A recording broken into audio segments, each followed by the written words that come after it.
Hi, everybody. Today is Wednesday, June 11th, 2025, and our friend Laith Marouf from Beirut is back with us. Welcome back, Laith. Great to be with you, Nima. Laith, I want to start with the situation, with the negotiation, with the talks between the United States and Israel on one part and Hamas on the other part. Here is what Donald Trump said about the situation there.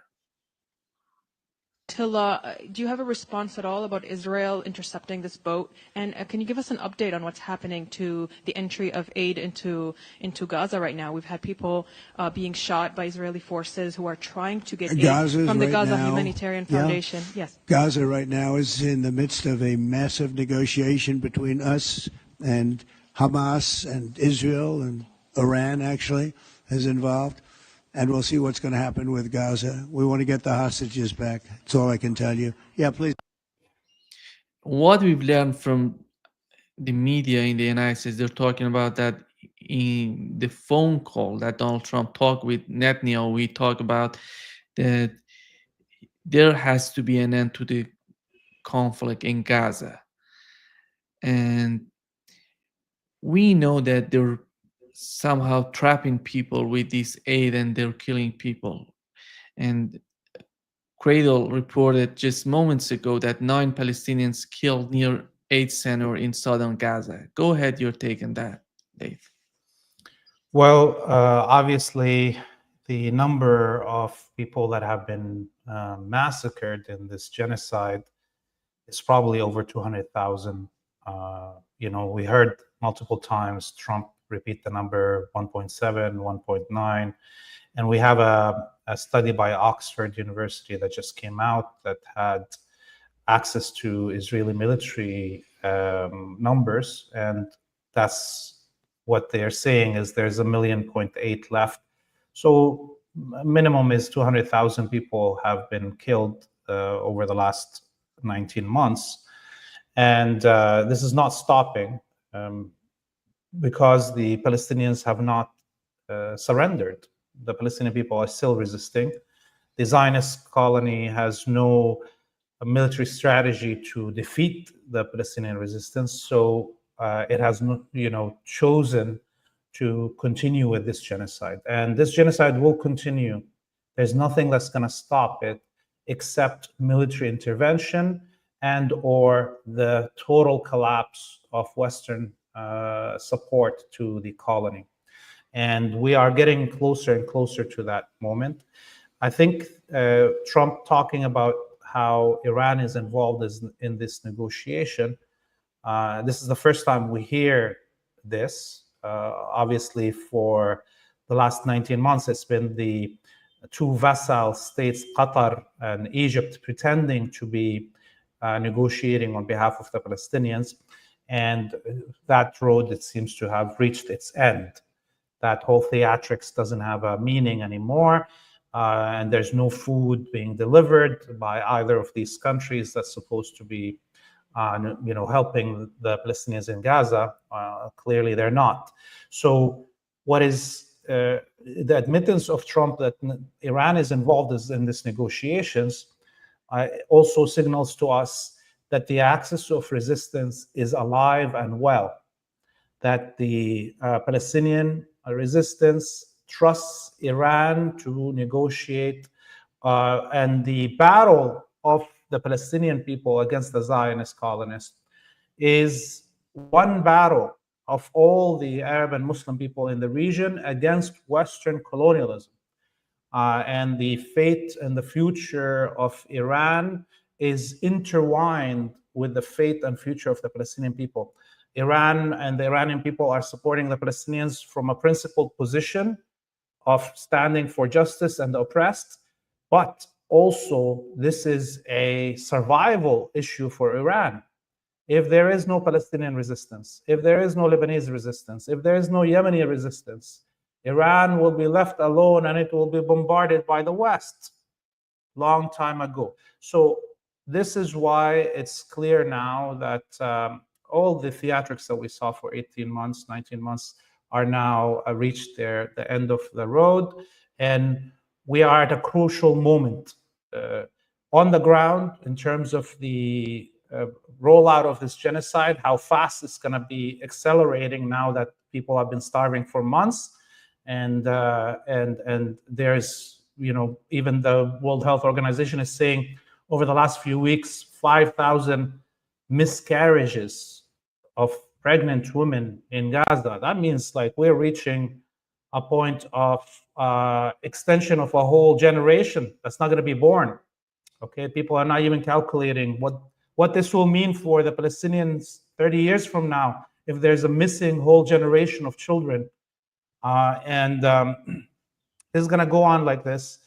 And we see how it's affecting, finally, it's starting to affect the streets and the stability of Western states in general, where the majority of the population is against this genocide, and they don't see that there's any democratic path to have their governments deliver on their democratic will, the peoples in the West, and an explosion, as we see in the streets of the US. We can connect it somehow, if you want to the genocide in Gaza. But in general, this is the mood in the West. There's a moment of a pressure cooker where the populations have waited to see a response to the nonviolent demands of the population by the states, and the governments are refusing to give any democratic path to end this genocide. So we will be seeing more and more unrest,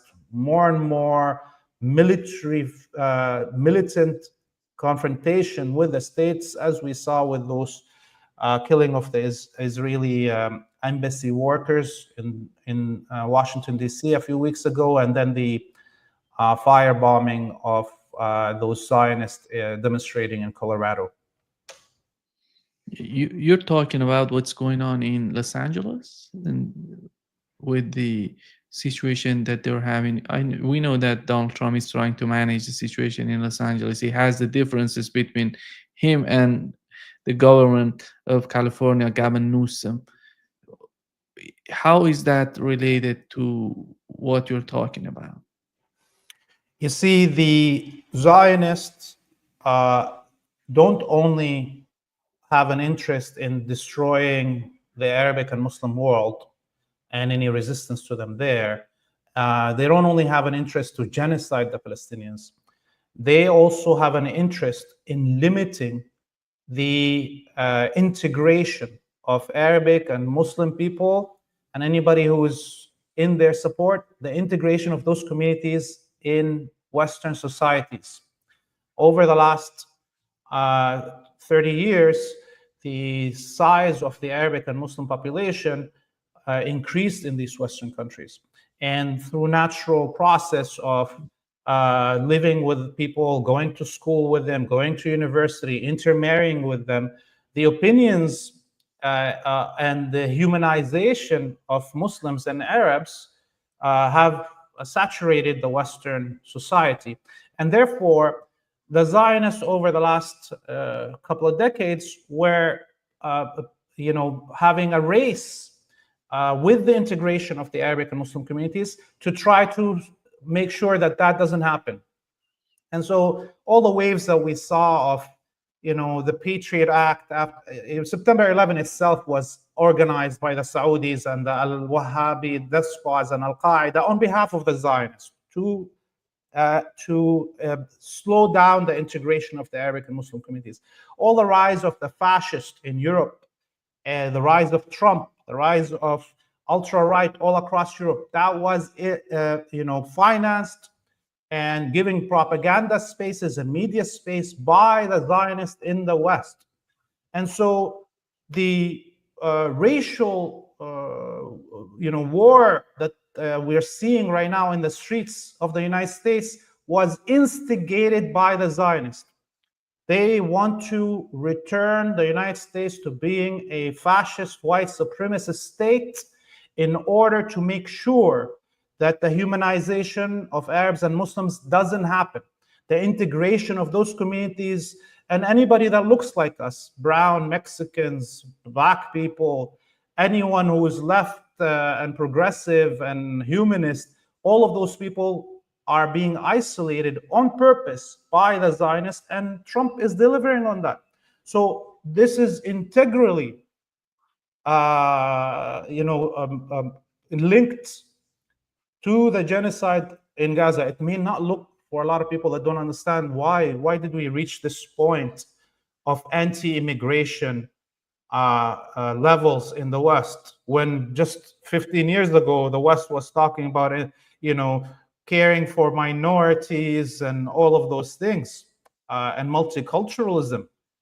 We're now at the extreme. That didn't happen out of a vacuum.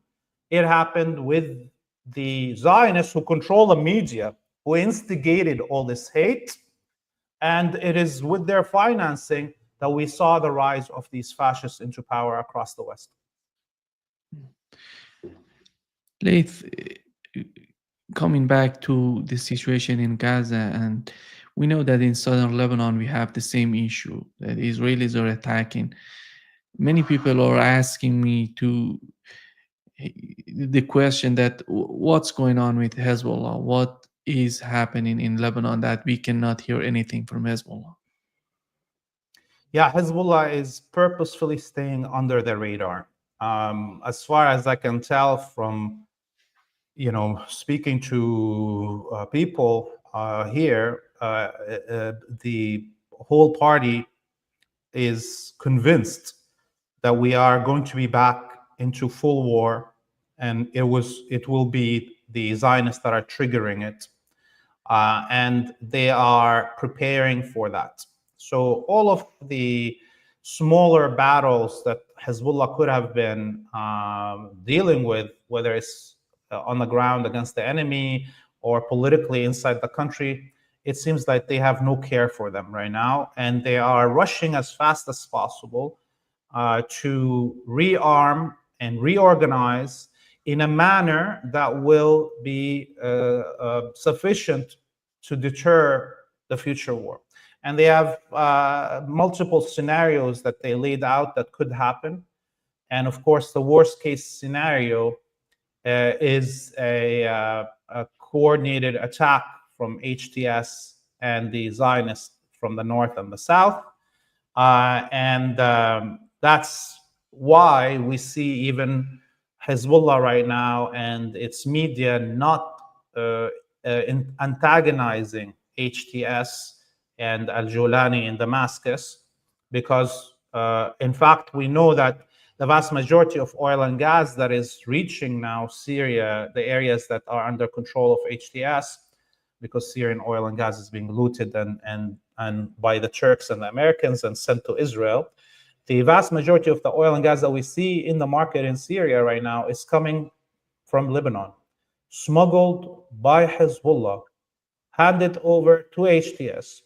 And on the other side, we see actually HTS in return allowing the flow of weapons to Hezbollah. This may sound very crazy to some people. It may sound like this is just a dream or imagination, but we are seeing, hundreds of trucks coming in with weapons into Lebanon through the knowledge of HTS.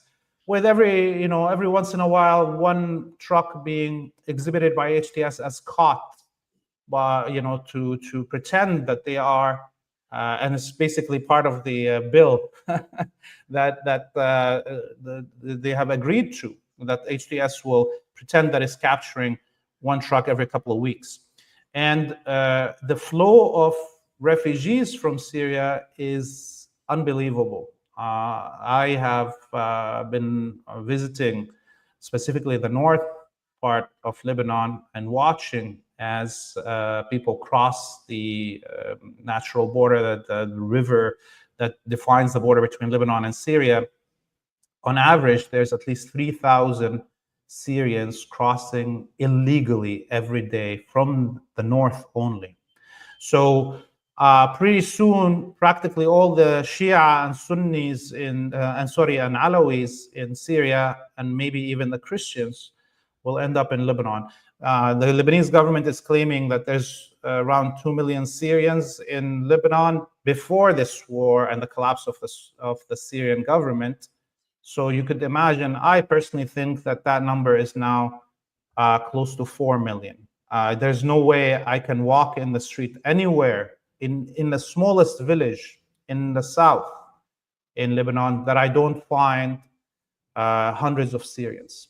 Okay, so this is again, Hezbollah is allowing this, the HTS is allowing this, and this is actually bolstering the power of Hezbollah. If a situation happens where now there's an attack by the Israelis and or combined with the fascist Christian supremacists of the Phalange here in Lebanon, there's now millions of Syrians that are Shia and Alawi that are inside Lebanon that will carry arm on the side of Hezbollah. So these are all being played out as scenarios in whatever strategist rooms in Hezbollah.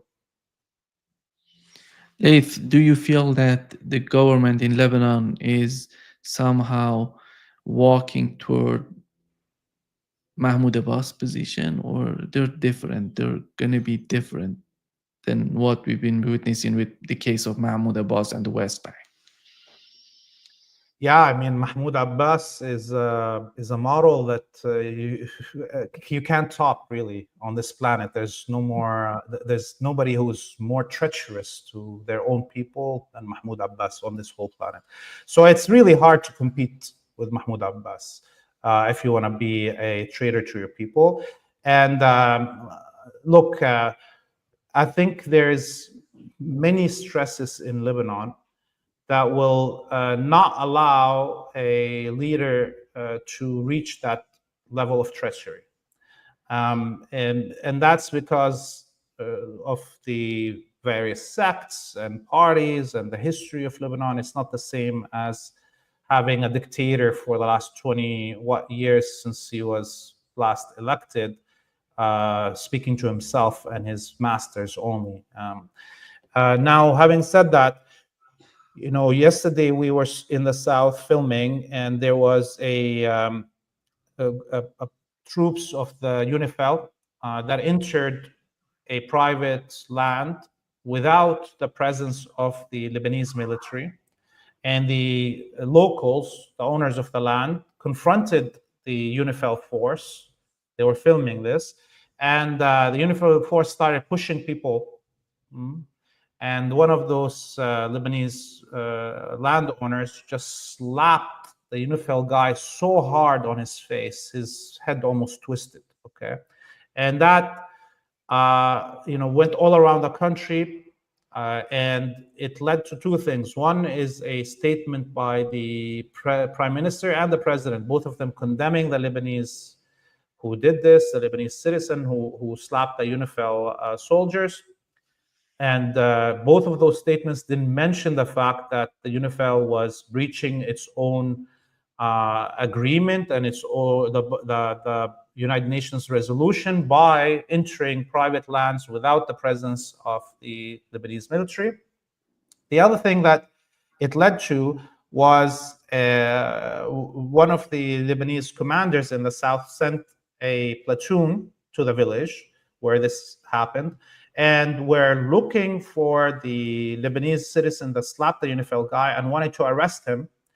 And that led to kind of a scuffle with the Lebanese military, and some of the soldiers, and this was all caught on camera again, pulled their machine guns and aimed them at the civilians that are unarmed.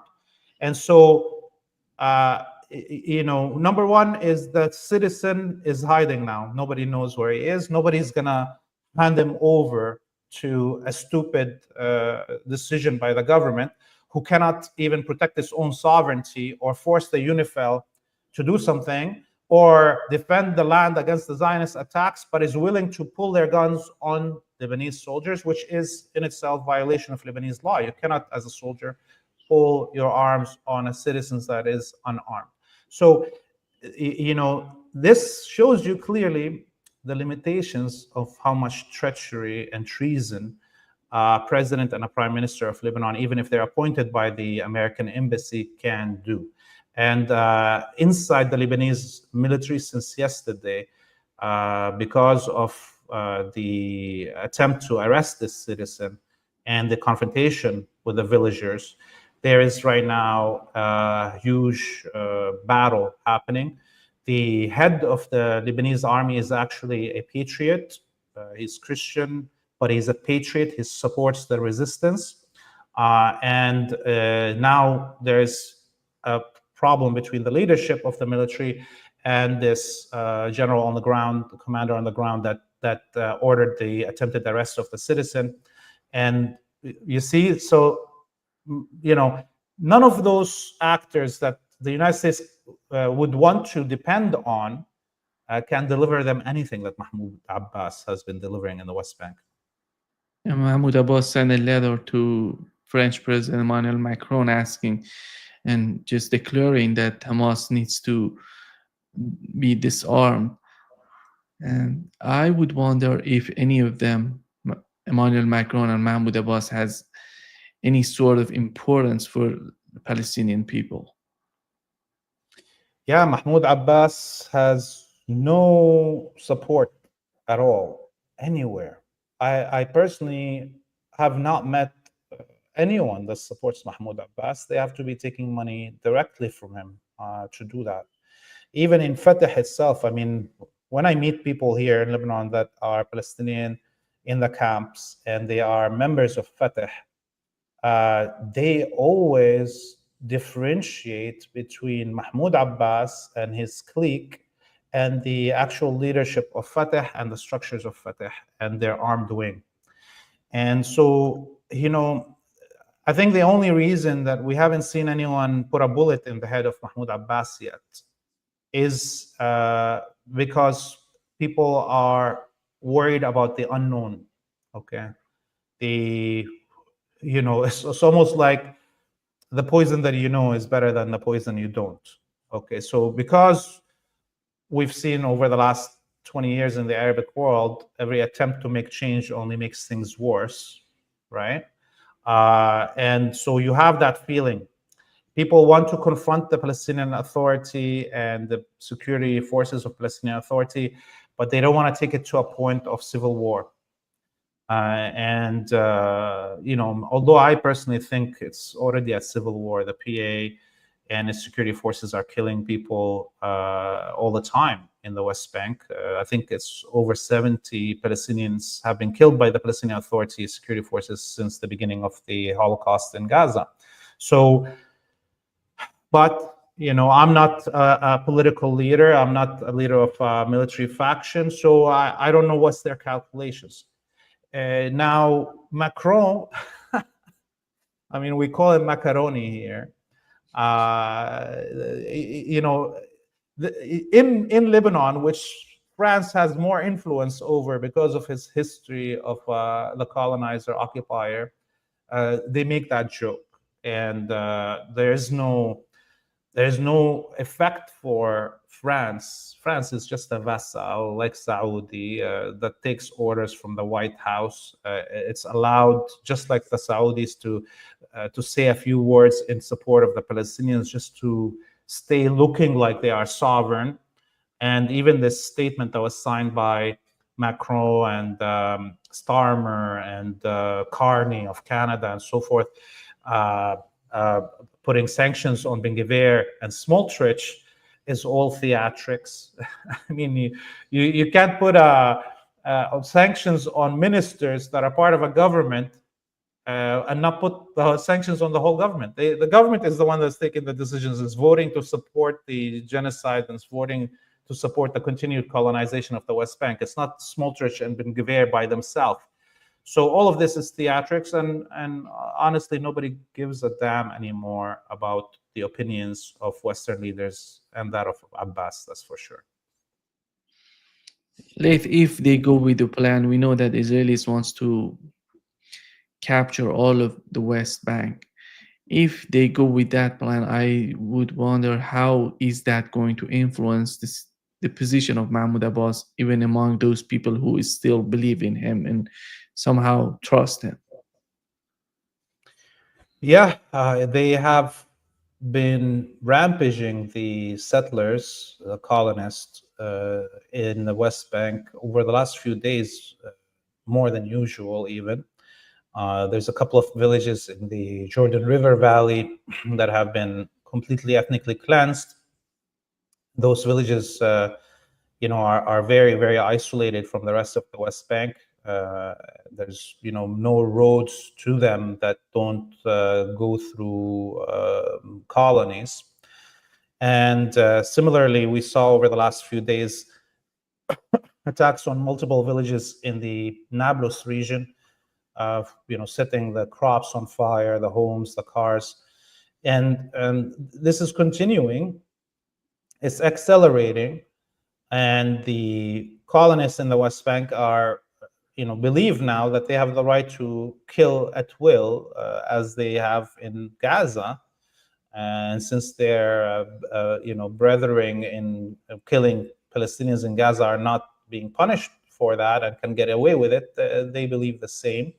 We saw yesterday two brothers in Old Nablus city, civilians, unarmed, being assassinated in cold blood in front of all the cameras while their hands are up. So this is just becoming the norm. Mahmoud Abbas will stay in Ramallah until his masters say leave. And I have a feeling that he's going to die before. And I'm most probably of old age. The guy is like in his mid 80s. And his sons are already outside the country. One of his sons live in Montreal in Canada. There's hundreds of millions of dollars already stolen. And so if people want to, in Canada, do something, they can go and, confront this man, this thief that is living amongst them. His other son is in Paris. So that tells you a little bit about why Macron spoke in such ways. And again, they have hundreds of millions of dollars, this other son in Paris. So it's a corrupt family. It already took all the money that it can. And the man is going to just keep on staying in the seat until he dies and or his masters tell him leave. Laith, we can not ignore the changes that are happening in the mainstream media and the way you look at Piers Morgan, you look at the people who were supporting Israel in their genocide in Gaza. Right now, it seems that the rhetoric on their part is somehow changing. It's not because of the the reality of what's going on in Gaza, is because of the public opinion. I consider it that the public opinion somehow is putting a lot of pressure on the mainstream media, that they're not reporting honestly on what's going on in Gaza. That's why they're changing their tone. What's your take on that, and the way that they're trying to somehow put in a little bit of pressure on Israel and Netanyahu? Look, I think the actual reason we see the change in the media and in those statements that we talked about of Starmer and Macron and so on about Ben Gvir and Smotrich is not about the pressure of public opinion. It's about the fear of somebody picking up arms and taking it out on the elite in the West. We already saw those. So those two incidents of the DC attack on the embassy's staff and or the Colorado attack on the Zionist demonstration, those happened before any change we saw. Okay. And so those two attacks that are kind of like lone wolf, these are people that are not organized in any party or belong to any movement. They just decided by themselves, I'm going to do something. Those were, rang alarm bells all across the West, and more so in countries with high percentage of Arabs and Muslims. Remember, the United States has had a quota for the last 100 years on how many Arabs and Muslims can immigrate. It's an undeclared quota. This is why it's the only, out of all Western countries, it has the lowest percentage of Arabic and Muslim peoples. Just across the border from it in Canada, you know, the Arabic and Muslim population are huge. The Muslim religion is the second religion of the country. In France, it's 1/3 of the population is Muslim or Arab. So if we saw a Latino Christian man pick up a gun and take out two embassy workers in Washington, D.C., the authorities in France must be really scared what's going to happen if this continues, if the government continues to openly support the genocide. So what we saw here right now is an attempt to absorb the anger and fool the public again, to make them think that their continued nonviolent pressure on the government and the media will lead to some change. See? So I believe what Piers Morgan is doing, what these statements of these governments are, or the changes in the media attack is all just to absorb, to allow the genocide to continue more.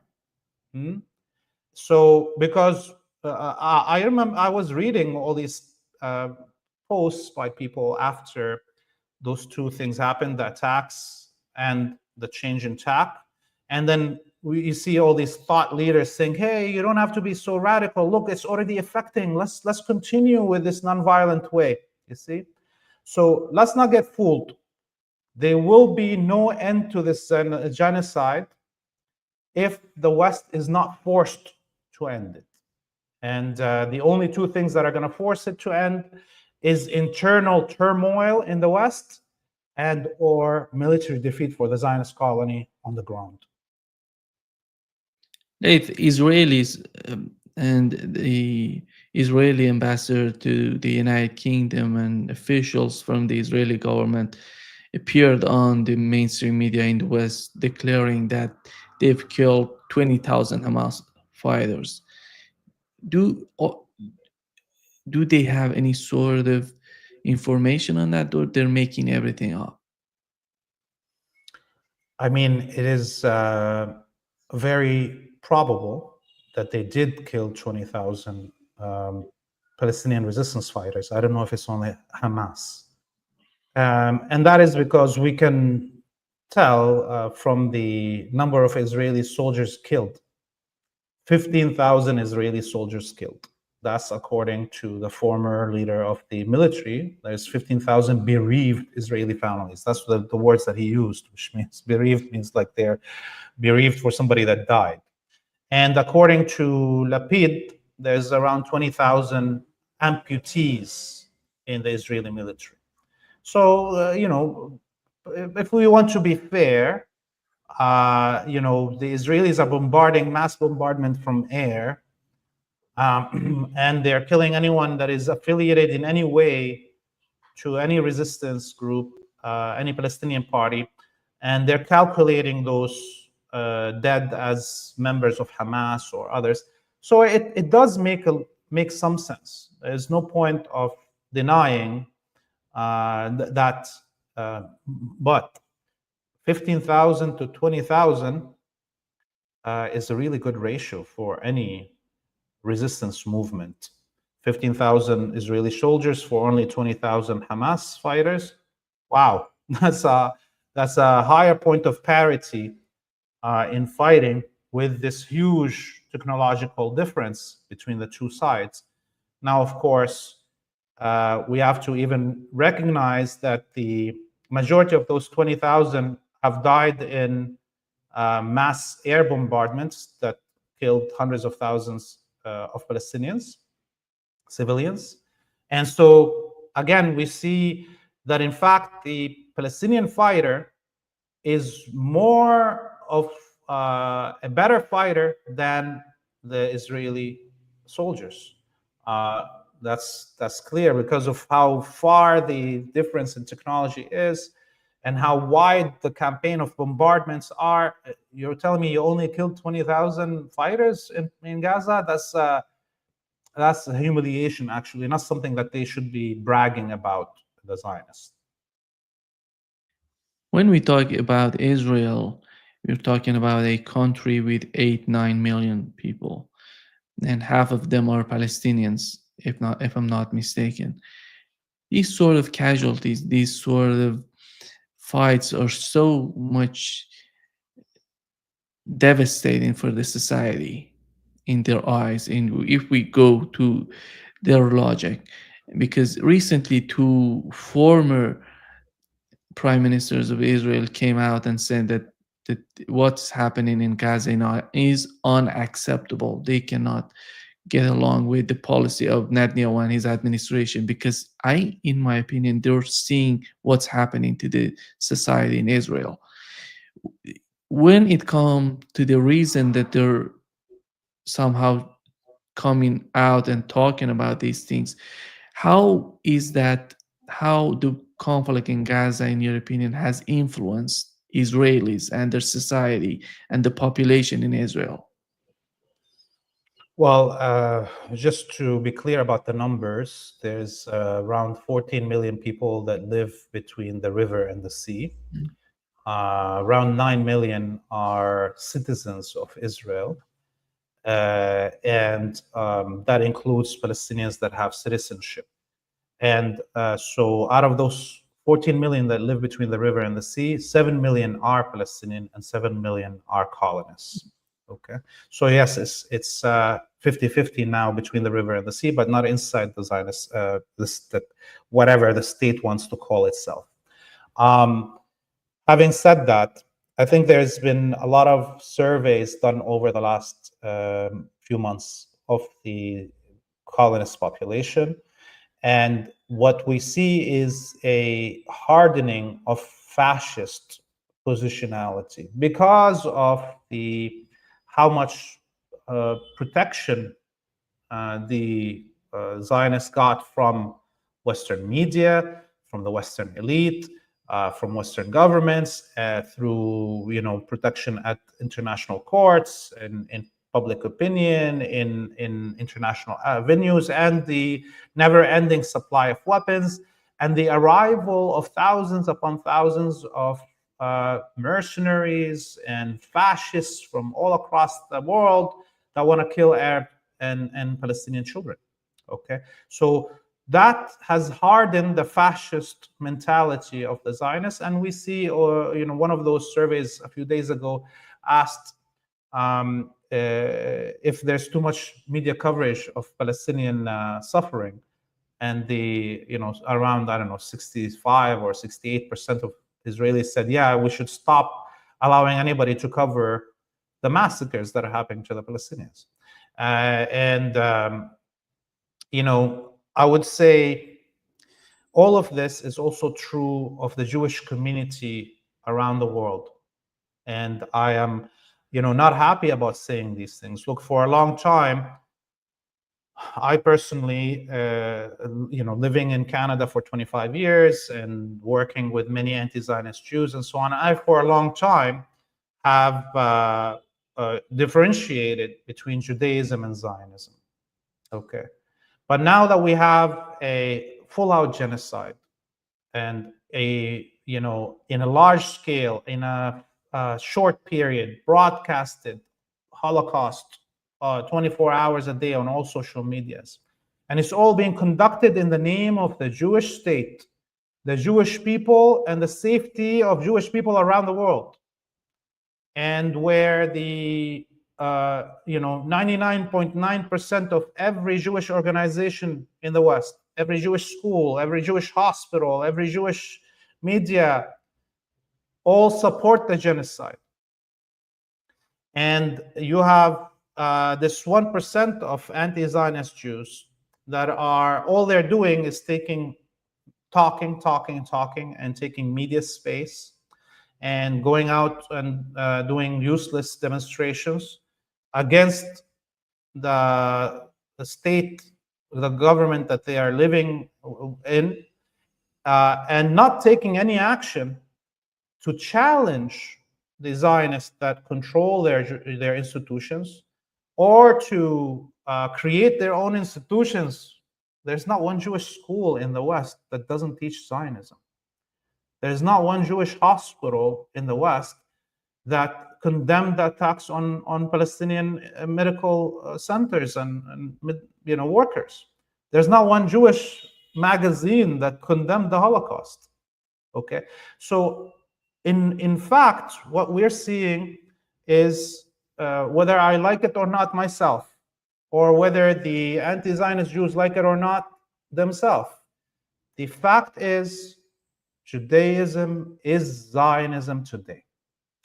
And until there is some Jewish revolutionaries that are willing to take action to liberate their religion from Zionism, Judaism is a lost cause. Okay, I, as a Muslim, don't give a damn actually about what's the future of Judaism. It's not my religion. We don't have to. We can't force Christians and secular and Muslim people to care, to differentiate between Judaism and Zionism, if there's no Jew that is willing to die to make that differentiation, right? As a Muslim, I would have condemned Islam if there wasn't one Muslim that carried arms against the Wahhabi death squads, right? If all the Muslim religious sects all supported bin Laden, I would have abandoned Islam. Okay? But the truth is, even the fact that the Saudis and the Emiratis and the Qataris and the Turks support bin Laden, Al-Qaeda, ISIS, their religious institutions all condemn the Wahhabi death squads. They condemn Al-Qaeda, they condemn ISIS. There is not one Muslim organization that is officially accepted by governments that supports ISIS. But today, every official Jewish organization supports Zionism and the genocide of the Palestinian people. So at this moment, if there is any Jew that wants to stop people from conflating Judaism from Zionism, they have to take action against the Zionist. It doesn't have to be Elias Rodriguez, a Latino Christian, that confronts the Zionist. It has to be the Aaron Mattes, the Max Blumenthals, the Dan Cohens that get off their behind, stop making money out of the Palestinian issue, and go take action to liberate Judaism from Zionism, let alone to save the Palestinian people. You're still on mute. I'm sorry. Laith, when we talk about Zionism, I think the situation is much deeper than Judaism, in my opinion. It goes to the roots of, I don't know if you look at the interview that Jeffrey Sachs did with Ilan Pappé, he mentions that the Israeli historian, is talking about the Zionism and the roots of Zionism. It almost started with Christian Zionism in the United Kingdom. And look at the government right now in the United States. These people are Christian, and they're mostly Zionists. They're closer to Netanyahu than Max. You talk about Max Blumenthal. I talk with Jeffrey Sachs. These people are amazing, extraordinary in the way they're fighting this sort of idea, this sort of mindset in Israel. But we have to consider that the Zionism is beyond a religion, in my opinion. It's some sort of racism. And we can say that it is just merging, it's just going toward racism. And it's not about Judaism, Christians, religions. It's about a mindset that is capturing these people are bearing with themselves. Look at the US government. These are not Jewish people. These mostly Christians who are mostly in favor of what Netanyahu is doing and supporting. Rubio came out and condemned the government in the European governments, the European countries, because they're trying to put pressure on Smotrich and Ben Gvir. We have to, if we just reduce the importance of what's going on, the scale of what's going on, I think we're going to the wrong direction. Your take on that? Look, I wrote a very long, detailed article about this specific issue. It's available on Al Mayadeen website. Just put my name, Laith Marouf, and the title, "The Battle to Liberate Language from Zionism." And of course, as a Palestinian, I know the history that Sachs was talking about. And in fact, clearly, Zionism, as we see it today, has not invented anything new. It has copied exactly what Western European colonists have done for a millennia now. So everything that the Crusaders said 1,000 years ago, the Zionists today, or the Crusaders, I would like call them, have said exactly the same word to word. It doesn't even go back to, British Christian colonialism in the late early 1800s, okay? Or it doesn't go back only to Napoleon, who had the idea of creating a Jewish state in Palestine when he occupied Egypt and then was defeated in Akka in Palestine, and his hordes had to go back. It goes back all the way to then. And clearly, the Jewish Europeans that we know today are converts. They're not the descendants of the original Jews. That's the Palestinians. We are the descendants of the original Jews and the original Christians and so forth. And they are still white supremacists. These Zionists, Jewish Zionists, are white supremacists in a Jewish envelope around them, or clothing. That's all it is. But they are still European white supremacists. And the Crusaders 1,000 years ago said that they are the descendants of the disciples of Jesus, therefore Palestine belongs to them. Just like these European Jews claim to be the descendants of Moses, and therefore Palestine belongs to them. They have look at what they did in the Americas in the name of Christianity. The Pope at the time said terra nullius, gave a fatwa, a religious decree to allow the Portuguese and the French to genocide the indigenous people, called it an empty land, a land without a people, terra nullius. The Americas, for a people without a land, what the Zionists say. You see, there's nothing really new. And I understand Zionism is not Judaism in reality.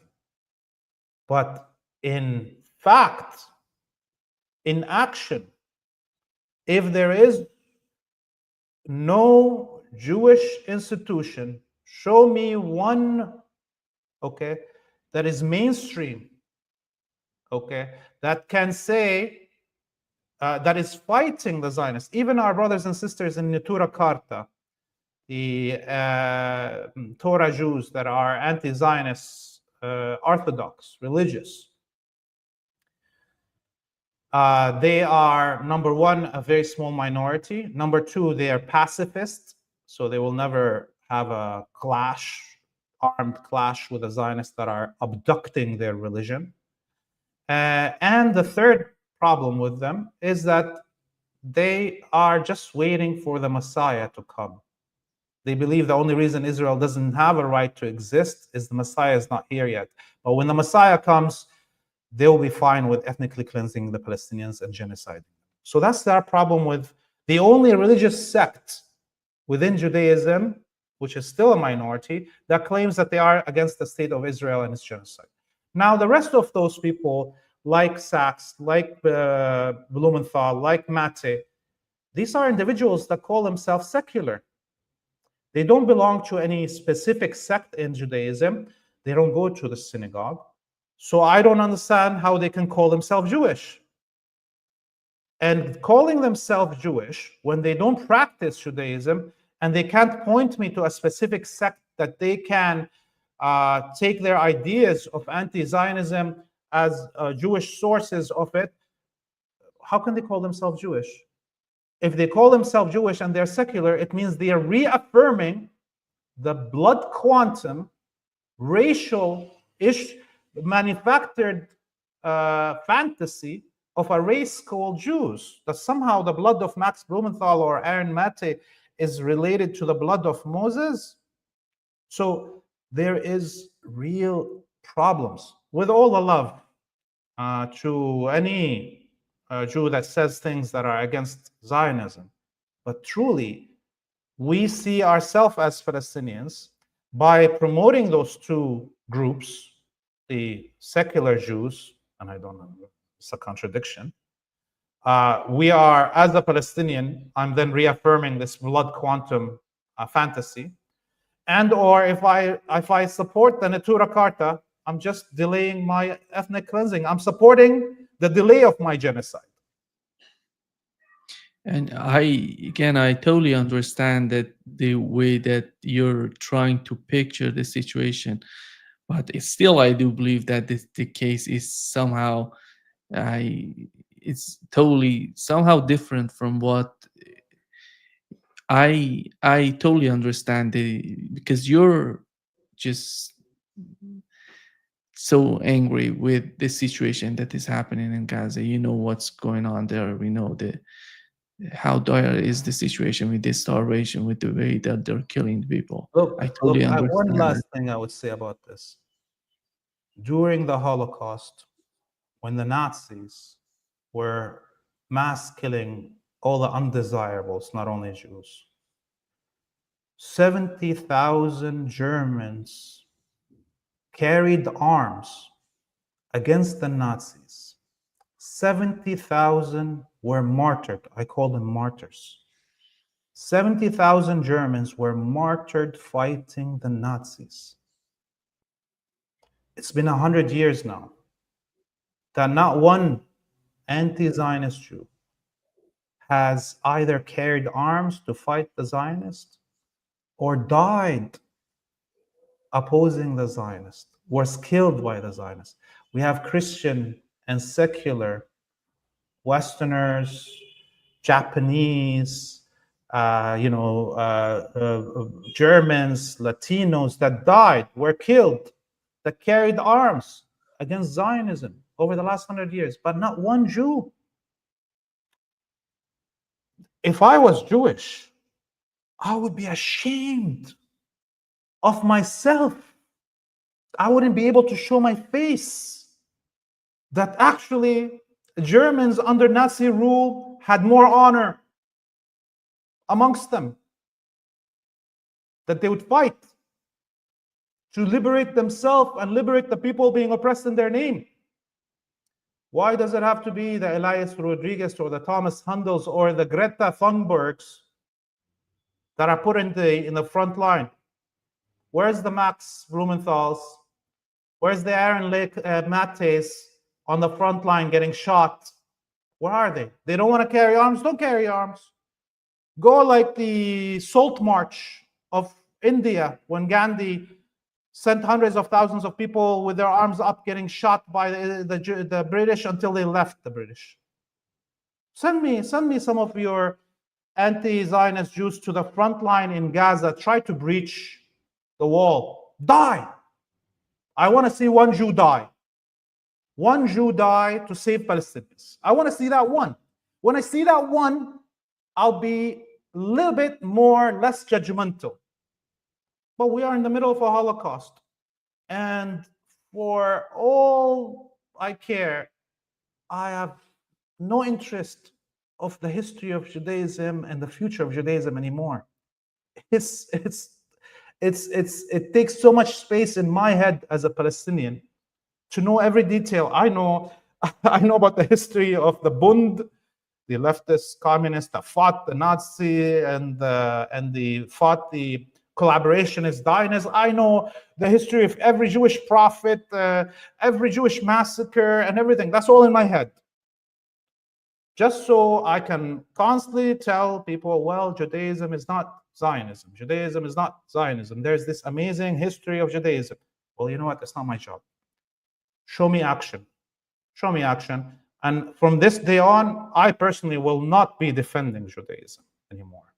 It is the job of the anti-Zionist Jews to take action that is louder and more concrete on the ground than the actions of the Zionists.